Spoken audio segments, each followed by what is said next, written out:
Something is unfolding right now that no economist, no trade analyst, no financial journalist predicted with this kind of precision or this kind of speed. Not a regulatory shift, not a policy reversal, not a diplomatic rupture. Five of America's most established corporations, across five completely different industries, have physically picked up their operations, their intellectual property, their workforces, and their futures and move them across the northern border into Canada. Not a satellite office, not a subsidiary, full relocations, headquarters transfers, legal domicile changes, the whole thing. Combined corporate value 73 billion. American jobs departing 19,000. Annual tax revenue walking out the door $4.2 billion gone from federal coffers, state budgets, and local economies simultaneously. And here is the detail that should stop you cold. These were not five companies that consulted each other, they didn't coordinate, they didn't share memos or strategy calls, five separate boards of directors, five independent legal teams, five different consulting firms running five completely separate analyses across five completely different sectors. And every single one of them, working in isolation, arrived at the same destination Canada. When one company leaves, you call it a business decision. When five companies leave independently and reach the same conclusion, that is not a decision. That is a diagnosis. And over the next 28 minutes, I'm going to walk you through exactly what that diagnosis says, who delivered it, and what it means for every American worker, investor, and policymaker trying to understand where this is all heading. I'll show you which five companies left, the specific reason each one gave, and why every single reason, as different as they are, traces back to one origin point. I'll show you what Warren Buffett said when he finally spoke publicly about this moment, and why the man who has been right about capital markets for 6 decades called it the oldest, most reliable law in all of economics. I'll walk you through what analysts at Goldman Sachs, Morgan Stanley, JP Morgan, and Barclays are now presenting to 31 additional American boardrooms, and what that means for what comes next. And I'll give you the 6 words Canadian Prime Minister Mark Carney said when a reporter asked him why American companies keep choosing Canada. 6 words that are going to appear in economics textbooks for the next 2 decades. If you're new here, subscribe right now and hit the notification bell, because what follows isn't a tariff story. It isn't a trade war story in the traditional sense.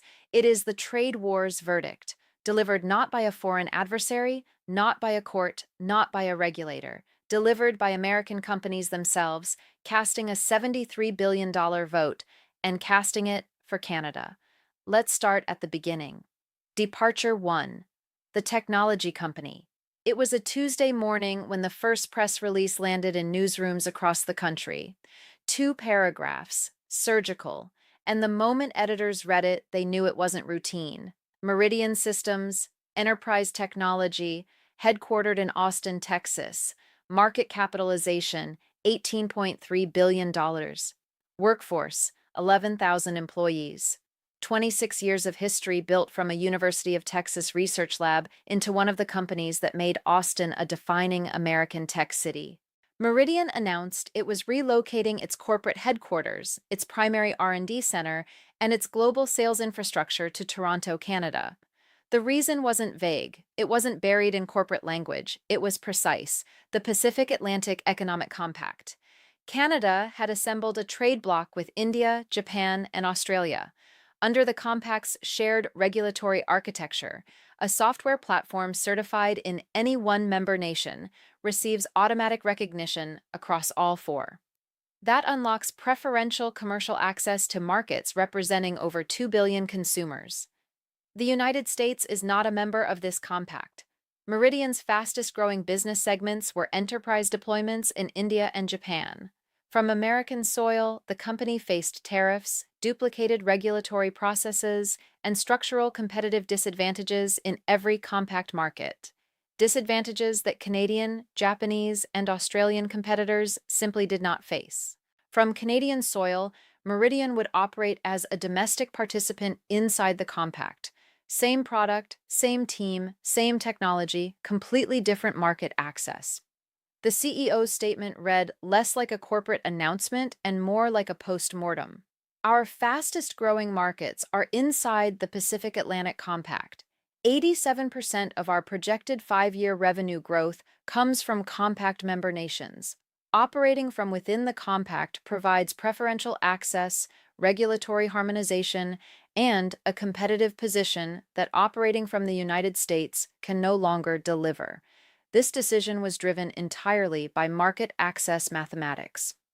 Market access mathematics, not ideology, not politics, not sentiment. This was a company that had been in Austin for 26 years.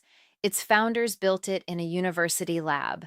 It was not chasing a tax incentive. It was not running from a regulation. It was an established American institution, executing the fiduciary process that public company boards are legally required to complete, and that process produced one answer. Canada. Departure 2. The manufacturer. 9 days later, it happened again. Lakeshore Manufacturing, Advanced Industrial Components, headquartered in Grand Rapids, Michigan. Market capitalization, $12.7 billion. Workforce, 8,000. A Midwest manufacturing company in exactly the kind of American city that the trade war was explicitly designed to protect. Grand Rapids, the industrial heartland, the workers this policy was built for. Lakeshore announced the relocation of its manufacturing operations, distribution hub, and corporate headquarters to southern Ontario. The driver this time was supply chain economics. Canada's Halifax Trade Corridor, an integrated transcontinental rail network, a web of preferential trade agreements with European and Asian partners that the United States had no equivalent to. Lakeshore's internal supply chain analysis, which leaked to the Wall Street Journal within days of the announcement, showed that relocating to Canada would cut total logistics costs by 23% and reduce average delivery times to European and Asian customers by 4 to 6 days. 4 to 6 days, 23%. For a manufacturer operating on global supply chains, those aren't preferences, those are mandates. Those are the numbers that determine whether you survive in competitive markets or get outbid by competitors who operate closer to the infrastructure. And the people this was supposed to protect, the workers in Grand Rapids, the people the trade war promised to bring home, to keep home, to give back the industrial security that had been eroding for decades, those workers were receiving relocation packages and termination notices. The policy designed to bring manufacturing back to the American heartland drove a heartland manufacturer out of the country, not to China, not to Vietnam, to Ontario. Departure. 3. The Energy Company. 2 weeks after Lakeshore, the third announcement arrived, and this one struck the sector the administration had staked its entire economic credibility on: Frontier Energy Partners, Energy Exploration and Development. Headquartered in Houston, Texas. Market capitalization, $14.1 billion. Energy. The sector that was supposed to be America's unassailable advantage. Domestic production, energy independence, the geopolitical leverage of a major global producer. Frontier announced the relocation of its corporate headquarters to Calgary and the restructuring of its core exploration operations under a Canadian corporate entity. The reason: Canada's Arctic Sovereignty Accord and the European energy partnerships forged during the broader defense realignment had given Canadian-domiciled companies preferential access to Arctic resource development, European export markets, and the critical mineral supply chains increasingly governed by multilateral frameworks. The United States had no seat at those tables. Frontier's leadership had spent 18 months watching Arctic development permits, European energy contracts, and critical mineral extraction rights flow to Canadian competitors, while American firms waited outside frameworks they had played no role in shaping. The CEO issued a single sentence that communicated more than a prepared statement could have. We go where the resources are accessible. The resources are now accessible from Canada. America doesn't lack energy. It lacks access. Access to the markets, the frameworks, the multilateral architectures where the next chapter of global energy is being written. That access wasn't closed by Canada. It wasn't closed by Europe. It was severed by the trade war itself. Energy was supposed to be the winning hand. The hand got folded. Departure 4. The Pharmaceutical Company. The fourth announcement came on a Friday afternoon. Companies release bad news on Friday afternoons deliberately. They want the weekend to absorb the shock before markets open Monday. They want the news cycle to move on before analysts have time to fully unpack what was said. This one didn't stay quiet for long. Eterna Therapeutics, biopharmaceutical, headquartered in Cambridge, Massachusetts, the pharmaceutical capital of the world, the city that has contributed more to modern medicine than anywhere else on the planet. Market capitalization, $16.4 billion. Eterna announced the relocation of its global operations and regulatory affairs headquarters to Montreal. The rationale was the most structurally significant of all five departures, and it's worth slowing down to understand precisely what it means. Under the Pacific Atlantic Compact's shared regulatory standards, a drug approved by Health Canada receives automatic recognition in India, Japan, and Australia. One submission, one process. Automatic access to patients across markets representing over 2 billion people. A drug approved by the FDA is approved in the United States. One country, 330 million people. A Canadian regulatory domicile delivers access to 2 billion patients through a single approval process. An American regulatory domicile requires separate submissions in every additional market, each costing tens of millions of dollars, each adding years between the research lab and the patient. Eterna's CEO framed it with a combination of fiduciary logic and moral weight. We develop therapies for patients worldwide. A regulatory domicile that provides automatic recognition across markets representing 2 billion people accelerates patient access and maximizes the return on our research investment. This is not a preference, it is an obligation to our shareholders and to the patients waiting for our medicines. The Friday afternoon timing was itself a statement. They knew exactly how this would look. They released it anyway, because the math was the math. Departure 5. The Agricultural Technology Company. 3 days after Eterna, the fifth announcement completed the pattern with an almost uncanny precision. Harvest Dynamics, agricultural technology and food processing, headquartered in Des Moines, Iowa. Market capitalization, $11.5 billion, Iowa, the agricultural center of American civilization, the state that feeds the world. Harvest Dynamics announced the relocation of its global operations to Saskatoon, Saskatchewan. The reason, Canada's diversified agricultural export network. Following its food export diversification program, Canada had built connections to 23 nations spanning 4 continents: the EU, the UK, Japan, South Korea, India, the Gulf states, Southeast Asia. An agricultural technology company domiciled in Canada operates inside that ecosystem as a native participant. An American agricultural technology company operates in a market that has lost access to Canadian supply chains, faces retaliatory restrictions in multiple foreign markets, and is shrinking relative to the global agricultural economy it was once central to. The company's relocation statement included one sentence that agricultural economists immediately identified as the most concise summary of what the trade war had done to American competitiveness. The center of gravity in global agricultural trade has shifted. Our customers, our supply chains, and our growth markets are now anchored in a Canadian-centered network. Locating our operations at the center of that network is the most natural business decision we have ever made. And here is the irony that should stop every trade policy architect in Washington cold. Canada did not build that agricultural network to attract American companies. It built it to survive American pressure. The diversification program was a defensive response, a survival mechanism triggered by American food export restrictions. Canada was pressured. Canada adapted. Canada built an alternative.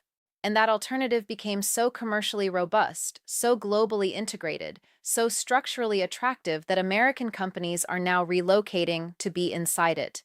The defense became the destination. The survival strategy became the magnet. The retaliation became the recruiting pitch.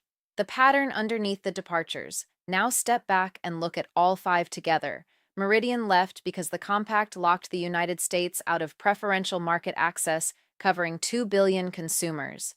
Lakeshore left because Canadian logistics infrastructure, the Halifax corridor, the integrated rail network, the preferential trade agreements, delivers supply chain advantages American infrastructure cannot currently match. Frontier left because the Arctic Accord and European energy partnerships excluded American companies from resource development and export markets that Canadian competitors access freely. Eterna left because regulatory harmonization makes Canada the gateway to 2 billion patients through a single approval pathway that the American system cannot replicate. Harvest Dynamics left because Canada's agricultural diversification built a global trade network that the United States is no longer part of. 5 different reasons, 5 different sectors, 5 different competitive dynamics. But here's the thread running through every single one. Every reason was either directly created by the trade war, through tariffs, restrictions, and severed alliances, or was a consequence of Canada's strategic responses to the trade war, the Compact, the Halifax Corridor, the Arctic Accord, the agricultural diversification, the regulatory harmonization frameworks. Every single one began as a Canadian response to American pressure. Every single one now functions as a mechanism pulling American corporate value northward. When one company leaves, call it an anomaly. When 5 companies across 5 sectors leave independently, each for a different reason that traces to the same root cause, that is not an anomaly. That is a verdict. The verdict. The trade war made the United States a worse place to do business than Canada, not in political rhetoric, in boardroom mathematics. And mathematics is what directors of public companies are legally bound to act on. The next wave. 31 companies under review. Here is what should concern policymakers far more than the 5 departures already completed. Analysts at Goldman Sachs, Morgan Stanley, JP Morgan, and Barclays have now issued formal relocation risk assessments on 31 additional publicly traded American companies. Professional evaluations of whether relocating to Canada would maximize shareholder value, reviewing market access, logistics positioning, regulatory advantage, and competitive dynamics sector by sector. 31 companies being formally evaluated right now for whether they should leave. Those reports are landing on boardroom tables across America, and here is the structural reality those boards are confronting. They do not have the option of ignoring the analysis. A credible financial assessment suggesting that relocation would increase shareholder value creates a legal obligation to consider the option seriously. Fiduciary duty doesn't bend for national sentiment, and there's a compounding dynamic that makes each subsequent departure easier than the last. The first company to leave, Meridian, had to absorb the full reputational cost of breaking the taboo, of being the company that chose Canada over America, of weathering the political backlash alone. Lakeshore's departure 9 days later was fractionally easier. The taboo was already cracked. By the time Eterna and Harvest Dynamics announced, the question in financial circles had shifted from why would an American company leave to given the math, what's the argument for staying? The taboo is now gone, and every departure that follows makes the next one more likely, because the American market is smaller, the American tax base is thinner, the American talent pool is shallower, and the Canadian ecosystem is denser, more connected, and more commercially attractive than it was the week before. As noted by international trade lecturer Julian Karaguisian at McGill University, Canada's stable immigration environment has emerged as a decisive factor in corporate location decisions, particularly for engineering and research talent. Work permits for skilled professionals can still be processed within 2 weeks under Canada's global talent stream. That predictability, he observed, has become invaluable for companies making long term workforce planning decisions in an era when American immigration policy shifts dramatically between administrations. Canada's Clean Technology Investment Tax Credit and provincial programs like Quebec's Investment Quebec loans help offset relocation costs for arriving companies. Prime Minister Carney's budget announced a target of enabling $1 trillion in total investment over 5 years, and the corporate arrivals from the United States are precisely the kind of movement that strategy was designed to accelerate.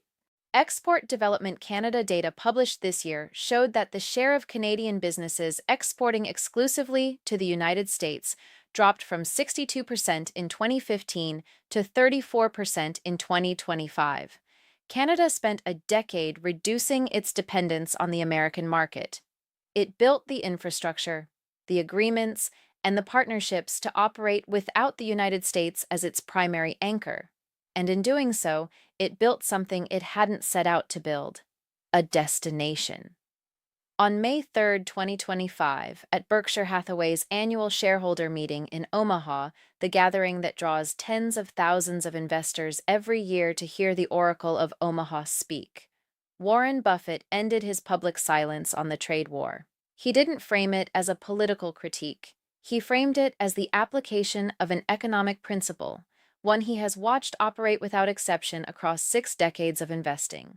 He said trade should not be weaponized. He said the prosperity of the broader world does not come at America's expense, that a more prosperous global economy makes Americans more prosperous and more secure, not less. He said it is a serious mistake to operate in a way that generates deep hostility from the 7.5 billion people who are not American. But underneath those public remarks was the principle Buffett has cited in every conversation about capital migration across his career. Capital goes where capital is treated best. It carries no loyalty, no patriotism, no ideology. It carries a single obligation: fiduciary obligation. And when the fiduciary analysis points to Canada, capital moves to Canada. That is not a betrayal of America. It is an indictment of the environment that American policy created. These 5 companies did not leave because they stopped believing in America. They left because their boards had a legal obligation to their shareholders, and the analysis, the cold, quantitative, litigation-proof analysis, showed that shareholder value was now best maximized in Canada: better market access, lower logistics costs, preferential regulatory treatment across markets representing 2 billion people, Arctic resource access, integration with global agricultural networks. Every company ran the numbers. The numbers said Canada, and capital followed the numbers, just like it always has, just like Buffett said it would.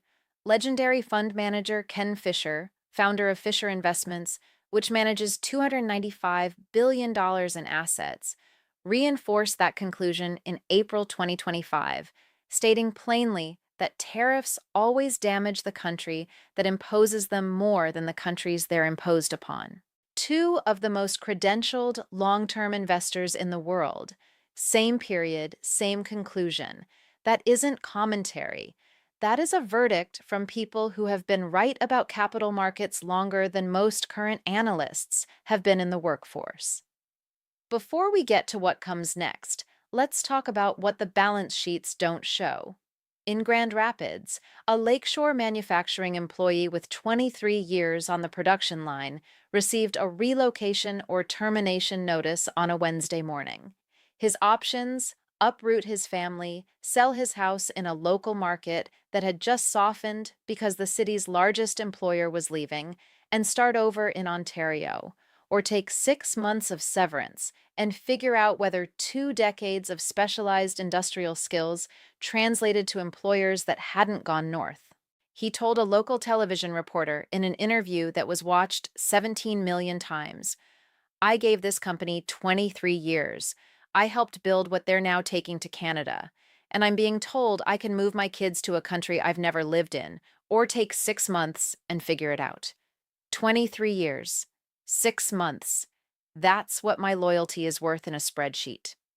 In Austin, a Meridian systems engineer, first generation college graduate, 9 years at the company, described the relocation announcement as the moment he understood that America First was a slogan without a strategy behind it.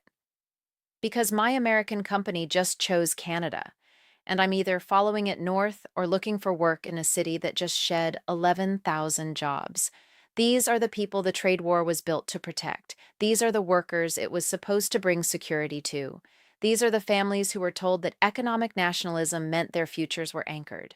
Their futures are now being decided by logistics cost models and regulatory harmonization frameworks.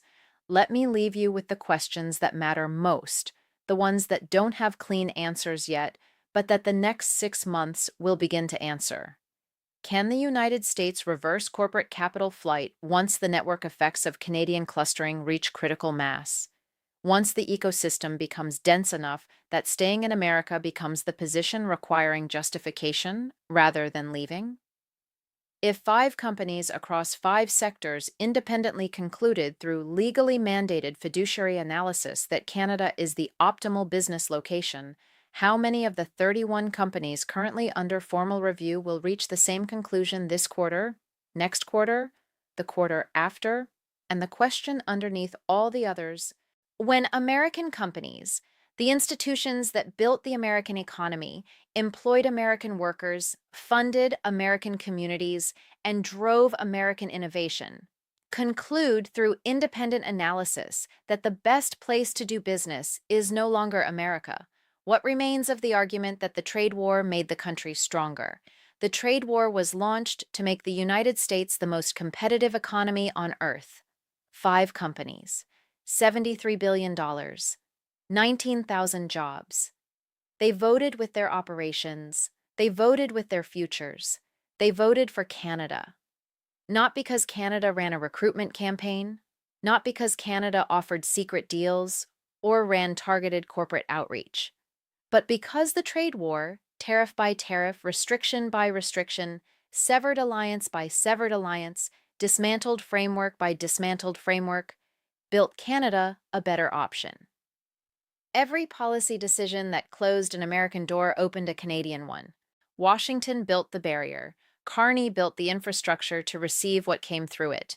And when a reporter asked Prime Minister Mark Carney to explain why American companies kept choosing Canada, expecting perhaps a policy explanation, an incentive breakdown, a diplomatic answer, he gave 6 words that are now being repeated in boardrooms, investor calls, and economics departments across the world. 6 words that are the trade war's quietest and most devastating summary. We didn't recruit them. The math did. Drop your thoughts in the comments. I read all of them. Do you think the 31 companies under review will follow? Do you believe Washington will move before the network effects become irreversible? And the hardest question of all, when your own companies vote against you with $73 billion, at what point does the policy have to be called exactly what it is? Subscribe to the Speth if you're not already here. I'll see you in the next one.